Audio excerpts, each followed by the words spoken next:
അസ്സലാമു അലൈക്കും. എല്ലാവർക്കും സുഖമല്ലേ?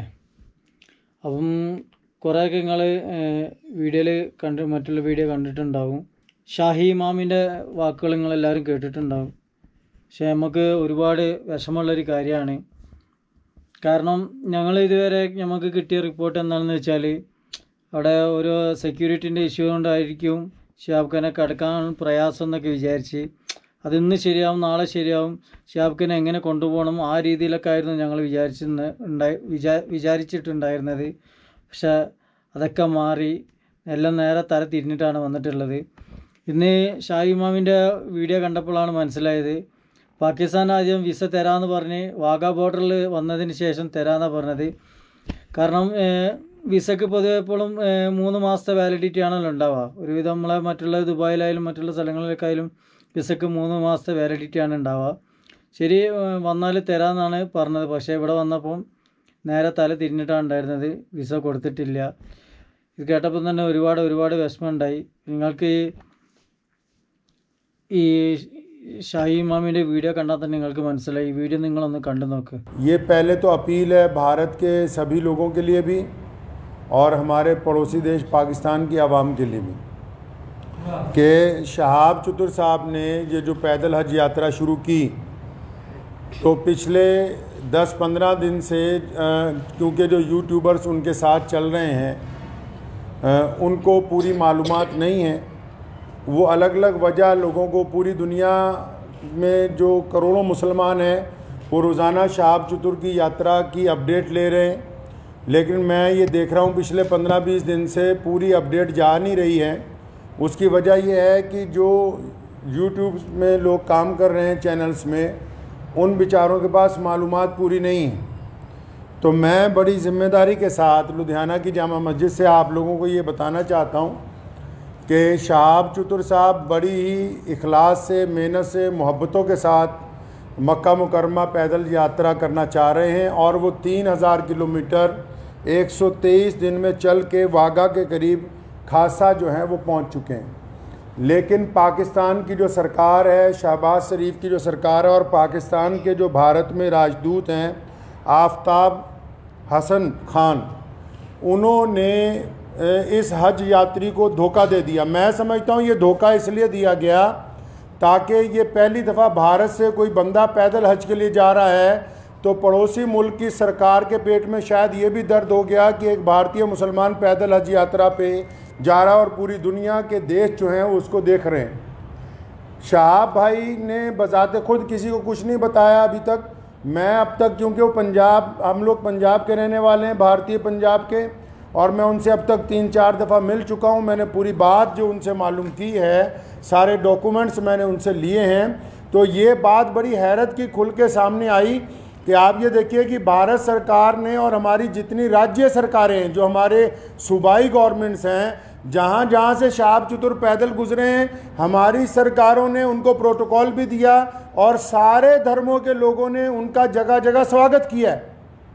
और पाकिस्तान जो ढिंडोरा पीटता है कि मैं इस्लाम का आलम बरदार हूँ, हम तो जी पूरी दुनिया में इस्लाम के मानने वालों के साथ चलने वाले हैं, उन्होंने शहाब चतुर को आज से 8 महीने पहले कहा कि आप यात्रा शुरू करें, आप जब वाघा के पास पहुँचेंगे तब वीज़ा देंगे। उन्होंने कहा अभी वीज़ा दे दो, तो इन्होंने कहा कि वीज़े की अवधि 3 महीने होती है। अगर आपको अभी वीज़ा दे देंगे तो 3 महीने तो आपने भारत में ही पैदल चलना है, तो जब आप वाघा के पास पहुंच जाओगे तो आपको वीज़ा दे देंगे। जो यूट्यूबर्स ये समझ रहे हैं और लोगों को ये गलत जानकारी दे रहे हैं कि सिक्योरिटी का मसला है, सिक्योरिटी के प्रबंध हो रहे हैं, कोई सिक्योरिटी का मसला नहीं है, कोई ऐसे प्रबंधों का मसला नहीं है, कोई उसके साथ कोई और आदमी वीज़ा लेने के लिए जाना नहीं चाहता। सीधा मसला ये है कि वो पाकिस्तान का जो एम्बेसडर है भारत के अंदर, उनकी नीयत में खोट आ गया। जब ये आदमी 3000 किलोमीटर का सफ़र तय करने के बाद यहाँ तक पहुँच गया है तो उनको ये दिल के अंदर बात आ गई कि नहीं, इसको पाकिस्तान का वीज़ा जो है वो नहीं देना चाहिए। पाकिस्तान सरकार ने शहाब चतुर को अभी तक पाकिस्तान का वीज़ा ही नहीं दिया है जी। ये बड़ी हैरत की बात और शर्म की बात है वहाँ की सरकार के लिए, जो एक भारतीय पैदल हज यात्री को रोकना चाहती है। क्योंकि अलग अलग लोगों का अलग अलग तरीका। अब हमें ये पता है कि भारत का एक पैदल यात्री जब जाएगा वो पूरी दुनिया के अलग अलग मुल्कों से गुजरेगा तो जाहिर सी बात है कि लोगों को पता होगा कि भारत सरकार की तरफ से भारत के लोगों की मोहब्बतों को लेके मक्का और मदीना पहुंच रहा है। तो जहां पड़ोसी मुल्क की आवाम, रोज़ाना हम लोग सोशल मीडिया पे देखते हैं, पड़ोसी मुल्क की आवाम उनका इस्तकबाल करना चाहती है, उनका इंतज़ार करना चाहती है, वहीं पड़ोसी मुल्क के बददियानत हुक्मरान जिन्होंने कभी भारत के मुसलमानों के लिए कुछ नहीं किया, मैं कहना चाहता हूं उनको बार बार, एक पैदल मुसलमान के लिए वीज़ा जिसने चल के मक्का मुकरमा जाना है, तुम एक मुसलमान को पैदल गुजरने की जगह नहीं अपने मुल्क में से दे सकते। तुम किस काम की तुम हुकूमत चला रहे हो कि हम इस्लाम के नाम पे हुकूमत चला रहे हैं। अफसोस है जो इस्लाम का नाम लेके वहाँ की हुकूमत बार बार कहती है कि हम इस्लाम का नाम लेके हुकूमत चला रहे हैं, इनके दिलों के अंदर खोट भरा हुआ है। अगर भारत के खिलाफ कोई बात करनी हो, अभी पाकिस्तान का सारा मीडिया चिल्लाने लगेगा। आज 15 दिन हो गए शहाब चतुर को आहिस्ता आहिस्ता चलते हुए, 15 दिन हो गए एक जगह पर रुके हुए। पाकिस्तान का जो खरीदार मीडिया वो भी चुप है, बोलने के लिए तैयार नहीं कि हमारा जो हाई कमिश्नर है वो बदमाशी कर रहा है एक मुसलमान के साथ। मैं ये कहना चाहता हूं, उनकी सरकार को भी कहना चाहता हूं, पाकिस्तान की सरकार को भी और वहाँ के हाई कमिश्नर को भी, कि अगर आपके दिमाग में ये गलत फहमी है कि शहाब चतुर साहब को तुम वीज़ा नहीं दोगे तो भारत का ये पैदल यात्री मक्का नहीं पहुँच सकेगा, तो आप अपने दिमाग में से इस गलत फहमी को बिल्कुल निकाल दीजिए।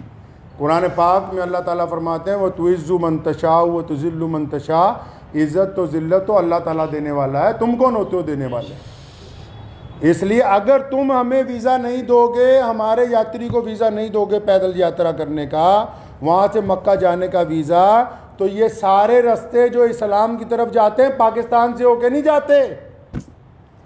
मक्के की तरफ जो रास्ते गुजरते हैं मदीना मुनव्वरा में, तुम एक आशिक रसूल को इसलिए रोकना चाहते हो कि उसका जुर्म है कि वो भारत में पैदा हुआ है, यही गुनाह है उसका।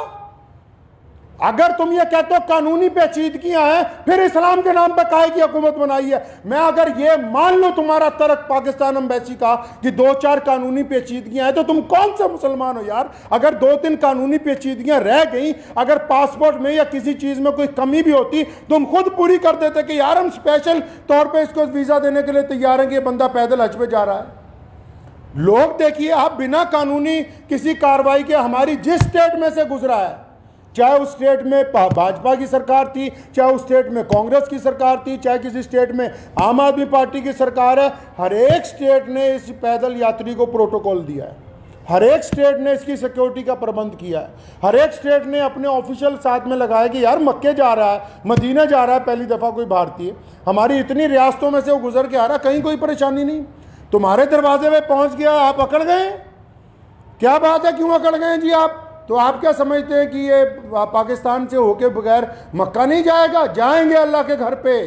मोहम्मद रसूलुल्लाह सल्लल्लाहु अलैहि वसल्लम के रोज़े पर जाने से कोई ताकत नहीं रोक सकती दुनिया की। अगर आप वीज़ा नहीं देंगे तो शहाब भाई इंशाअल्लाह चाइना के रास्ते तजाकिस्तान होते हुए मक्का शरीफ पहुँचेंगे। हम आपके आगे हाथ नहीं फैलाएंगे भीख मांगने के लिए। പിന്നെ അത് മാത്രമല്ല, ഒരുപാട് പേര് തന്നെ പാകിസ്ഥാൻ്റെ ചാനലുകളിൽ നിങ്ങൾ കണ്ടിട്ടുണ്ടാവും. ഒരു 2-3 യൂട്യൂബേഴ്സ് തന്നെ വീഡിയോയിൽ ഇടുന്നുണ്ട്, ഷിഹാബ് ഭായി നാളെ വരും, മറ്റന്നാൾ വരും, 2 ദിവസം കഴിഞ്ഞ് വരും, ഷിഹാബ്ക്ക് കടക്കാനായി, ഇങ്ങനെ ഒരുപാട് തമ്പനയിലും വെച്ചിട്ട് ഒരുപാട് വീഡിയോസ് വരുന്നുണ്ട്. അപ്പോൾ അതിനൊക്കെ എന്ത് മറുപടിയാണ് പറയേണ്ടതെന്ന് ഒരു ഐഡിയ ഇല്ല. എന്ത് കണ്ടിട്ടാണ് ഇവരും യൂട്യൂബിൽ വീഡിയോ ഇട്ടിട്ട്, നമ്മൾ പോലും ഇന്നേ വരെ അങ്ങനത്തെ ഒരു വീഡിയോസും ഞങ്ങളും ഇട്ടിട്ടില്ല. ഷിഹാബ്ക്ക് നാളെ കിടക്കും, അല്ലെങ്കിൽ ഇന്ന് കയറാൻ വേണ്ടി പോവുകയാണ്. നമ്മൾ തന്ന വിവരം എന്ന് പറഞ്ഞാൽ, നമുക്ക് കിട്ടിയ വിവരം എന്ന് പറഞ്ഞാൽ കുറച്ച് ദിവസം കഴിഞ്ഞ് ഷിഹാബ്ക്ക് തീർച്ചയായിട്ടും ബോർഡർ കടക്കും. അതുമാത്രമല്ല സേഫ്റ്റീൻ്റെതും അങ്ങനത്തെ കാര്യങ്ങൾ ചർച്ച നടന്നുകൊണ്ടിരിക്കുകയാണ്. ആ കാരണമാണ് നമ്മൾ പറയുന്നത്. ഇത് പാകിസ്ഥാനിൽ തന്നെ ആൾക്കാർ വീഡിയോ ഇടുന്നുണ്ട്, ഷിഹാബ്ക്ക് വരാനായി ഗേറ്റിൻ്റെ അപ്പുറത്താണ് നിൽക്കുന്നുണ്ട്, ഞങ്ങൾ ഇവിടെ നിൽക്കുന്നുണ്ട്, അത് നിൽക്കുന്നുണ്ട്, ഇത് നിൽക്കുന്നുണ്ട്. ശരിക്ക് ഇതിന് പിന്നിൽ ആരെയും കളിച്ചിട്ടുണ്ടോ, അതിൽ വേറെ എന്തെങ്കിലും ആണോ? ഞാൻ എൻ്റെ ഒരു ഊഹം പറഞ്ഞതാണ്. കാരണം ഇത്രയും ഒരുപാട് സ്ഥലത്തു നിന്ന് പല ആളുകളും പല സ്ഥലത്തേക്കും നടന്നിട്ടൊക്കെ പോയിട്ടുണ്ട്, ഇതിന് മുമ്പൊക്കെ പോയിട്ടുണ്ട്. ഇന്ത്യയിൽ നിന്ന് ഒരു വ്യക്തി ഒരാൾ നടന്നു പോകണമെന്ന് എന്താണ് ഇത്ര ഇത് അത് ശരിക്കും പറഞ്ഞാൽ ഭയങ്കര സങ്കടം തന്നെ. എങ്ങനെ ഏത് രീതിയിലായാലും ഇൻഷാ അല്ലാഹ് ഷിഹാബ്ക്ക് എങ്ങനെയെങ്കിലും ഹജ്ജ് ചെയ്യും, അത് ഉറപ്പാണ്. അത് മാത്രമല്ല, നിങ്ങളെല്ലാവരുടെ ദുആയും കൂടി വേണം. എല്ലാവരും ഷിഹാബ്ക്കും വേണ്ടി ദുആ ചെയ്യും, മറക്കണ്ട. തീർച്ചയായിട്ടും ദുആ ചെയ്യണം, എന്നാലേ നമുക്ക് നമ്മളെ ഷിഹാബ്ക്ക് ഇൻഷാ അല്ലാ ഹജ്ജ് ചെയ്യാൻ പറ്റുകയുള്ളൂ. അപ്പം ഞാൻ ഈ വീഡിയോ ഇവിടെ വെച്ച് അവസാനിക്കുകയാണ്. അപ്പോൾ എല്ലാവരോടും അസ്സലാമു അലൈക്കും.